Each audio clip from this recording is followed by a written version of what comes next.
خالق کائنات معراج کے اس پورے سفر میں اپنے محبوب کے اتنے معجزات کو جمع کر دیا کہ کائنات اپنی عمر کے ساتھ مسلسل سفر کرتی رہے، ایک معجزے کا بیان ختم نہ ہو۔ شاید میرے سامعین سمجھے شاید کہ میں نے مبالغہ کر دیا ہے، ذرا جاگنا۔ بس میں صاحب سجی ہے، حضرت سیدنا ابو ذر غفاری رضی اللہ تعالیٰ عنہ فرماتے ہیں یا رسول اللہ صلی اللہ علیہ وسلم، عرض گزار ہوئے آقا یہ تو بتائیں کہ یہ زمین سے آسمان کا فاصلہ کتنا ہے؟ فرمایا ابو ذر اس زمین سے پہلے آسمان تک 500 سال کی راہ ہے،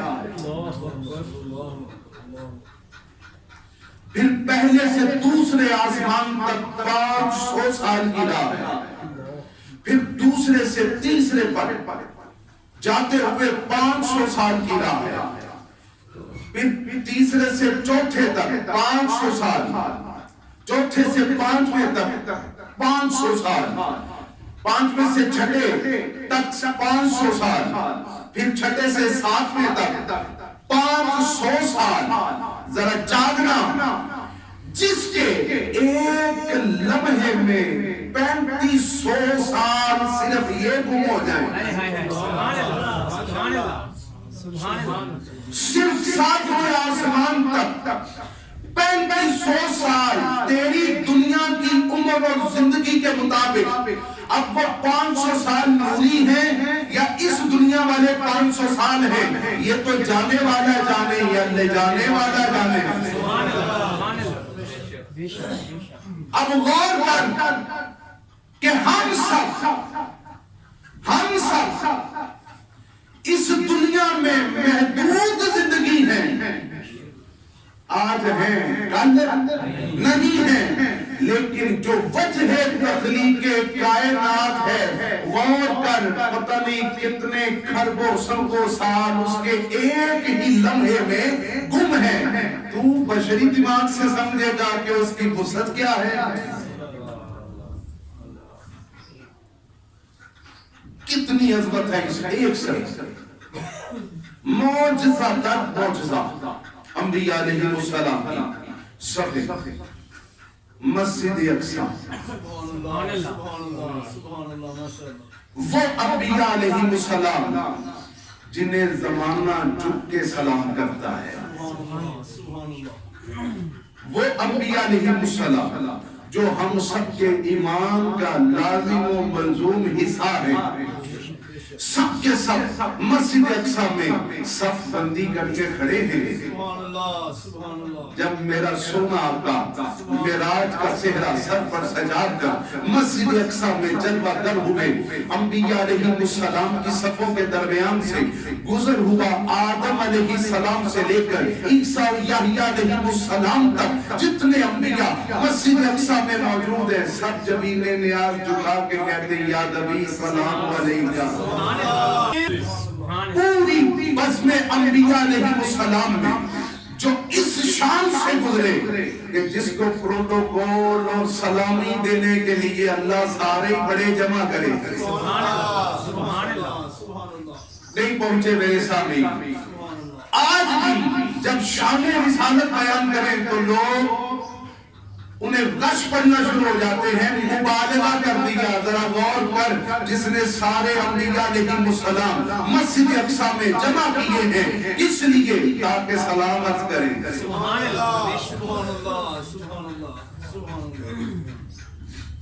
تو صف انبیاء علیہ السلام کے درمیان سے میراج کا گزر رہا ہے، سلامی ہو رہی ہے، سب انبیاء علیہ السلام سلام عرض کر رہے ہیں۔ ذرا جاگنا، مسجد اقصی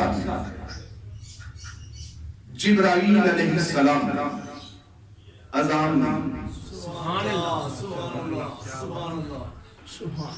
آج منصب بلالی کو جبرائیل علیہ السلام ادا کر رہے ہیں۔ سبحان اللہ، سبحان اللہ، ماشاءاللہ، ماشاءاللہ۔ اذان دی جبریل علیہ السلام، اذان ہو گئی، صفوں میں سارے امام ہیں، صفوں میں سارے ہی امام ہیں، آدم علیہ السلام سے لے کر عیسیٰ و یحییٰ علیہ السلام تک کوئی نبی و رسول علیہ السلام ایسا نہیں جو امامت کا اہل نہیں، جو امام نہیں بن سکتا، لیکن ایک خاموشی ہے، کوئی آگے نہیں بڑھتا، سبھی صفوں میں بیٹھے ہیں۔ جب کچھ وقت گزرا، جبرائیل علیہ السلام آگے بڑھے، بڑے ادب سے دست رسالت کو تھاما، آقا مصلی انتظار کر رہا ہے۔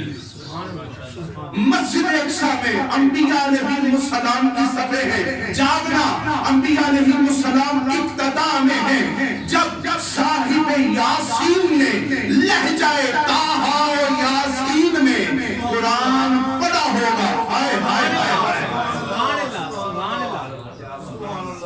اس وقت انبیاء علیہ السلام کی حالت کیا ہوگی؟ اور جسے خدا بھی خود کہے وَرَتِّلِ الْقُرْآنَ تَرْتِیلًا، سونیا ٹھہر ٹھہر کے پڑھا کر، تو پڑھتا ہے سنتا میں ہوں۔ سبحان اللہ، سبحان اللہ، ماشاءاللہ، ماشاءاللہ، ماشاءاللہ۔ انبیاء علیہ السلام صف در در نماز اقتدا میں ادا کر رہے ہیں، تو اس وقت میں جہاں سبھی انبیاء علیہ السلام موجود ہیں، خطبات مختصر کر رہا ہوں، خطبات شروع ہوئے،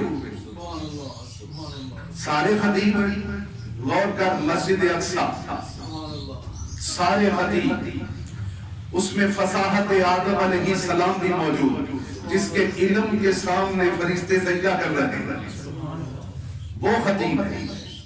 داؤد علیہ السلام جیسا خطیب بھی اسی بزم میں موجود، جو جب زبور پڑھے ہوا میں پرندے معلق ہو جائے، اسی بزم میں ابراہیم علیہ السلام خلعت کا تاج پہن کے موجود، جن کے سر پہ امامت کا صحرا ہے، اسی بزم میں سلیمان علیہ السلام جیسی ہستی موجود، اسی بزم میں موسیٰ علیہ السلام جیسا کلیم موجود، اسی بزم میں عیسیٰ علیہ السلام جیسا صاحب معجزہ موجود، سبھی اپنے اپنے انداز میں خطبہ دے رہے تھے۔ جب سب نے اپنے اپنے مختصر خطبے دیے، ابراہیم علیہ السلام کھڑے ہوئے، سب کی طرف سے نمائندگی کرتے ہوئے ابراہیم علیہ السلام نے کہا، یا رسول اللہ صلی اللہ علیہ وسلم، یہ سب نبی جنہوں نے خطبے پڑھے، ان کی صداقت کی گواہی دیتے ہوئے میں اللہ کا خلیل علیہ السلام یہ اعلان کرتا ہوں، انہیں اور مجھے اور ہم سب کو جو انعامات، جو بھی اکرام، جو بھی رتبے ملے، سارے تیرے ہی صدقے میں ملے۔